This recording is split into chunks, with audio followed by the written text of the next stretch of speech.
बिहार की राजनीति लगता है जैसे गैंगवार में तब्दील होता जा रहा है। आपको बता दें कि बिहार की राजनीति में अब परिवारवाद और पारिवारिक राजनीतिक माहौल बढ़ता जा रहा है। इतना ही नहीं, आपने देखा होगा कि लालू प्रसाद के बाद भले ही नीतीश कुमार अपने परिवार को एंट्री नहीं कराए, लेकिन उसके बाद भारतीय जनता पार्टी हो या जदयू हो, लगातार जिस तरह का आपने देखा होगा, या फिर आप बात कर लिए लोजपा की, सभी अपने पुत्रों को और अपने परिवार के अन्य सदस्यों को राजनीतिक विरासत सौंपते जा रहे हैं।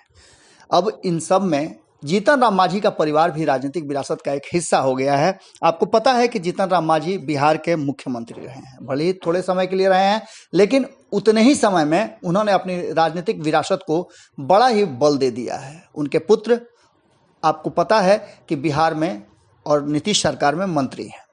इसके साथ ही आपको बता दें एमएलसी अब उनके घर में भी हैं और जीतन राम मांझी खुद विधानसभा के सदस्य हैं। इसके बाद अब नई एंट्री उनकी बहू की हो गई है। आपको बता दें कि उनकी बहू की बड़ी धमाकेदार एंट्री हुई है और इस एंट्री को आप कह सकते हैं कि लॉन्चिंग है।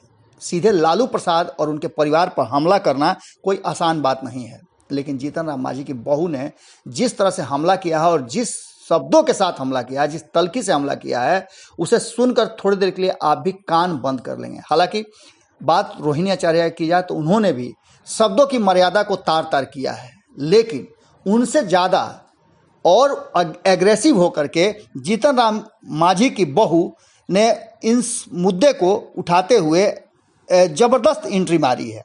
आपको बता दें कि इस पूरे माहौल में अब एक बात तो नज़र आ रहा है कि ये पूरा का पूरा घटनाक्रम जो है अब राजनीतिक चश्मे से देखा जाने लगा है। आपको बता दें कि दीपा मांझी हैं, जीतन राम की बहू हैं, और संतोष सुमन जो कि बिहार सरकार में मंत्री हैं, नीतीश सरकार में, उनकी पत्नी हैं। उन्होंने जो रोहिणी आचार्य ने हमला किया था नीतीश कुमार पर, उसका पलटवार किया है। दीपा संतोष मांझी लिखती हैं कि 15 साल में, सुनिएगा ये भोजपुरी में है और जानते ही हैं आपकी भारत लाइव पर भोजपुरी आपका पसंदीदा शो रहा है, बहुत जल्दी वो शो भी आ रहा है, लेकिन जिस तरह से दीपा मांझी ने अपने शब्द रखे हैं और बात रोहिणी आचार्य पर हमला किया है, आप सुन लीजिए। उन्होंने लिखा है कि 15 साल में तहार अम्मा पापा कौन गो प्लांट लगौले रहन, सिंगापुरिया जाली डॉक्टर। आप समझ रहे हैं ना, इस पूरे मामले में अब नया ट्विस्ट और नया मोड़ आ गया है। आगे लिखती हैं कि चोरी डकैती करके डॉक्टर बन लू और दूसरा के ज्ञान सिखा रहल बाड़ू, ठीक से रह ना तो ठीक हो जेबू, बिहार है बुझाइल।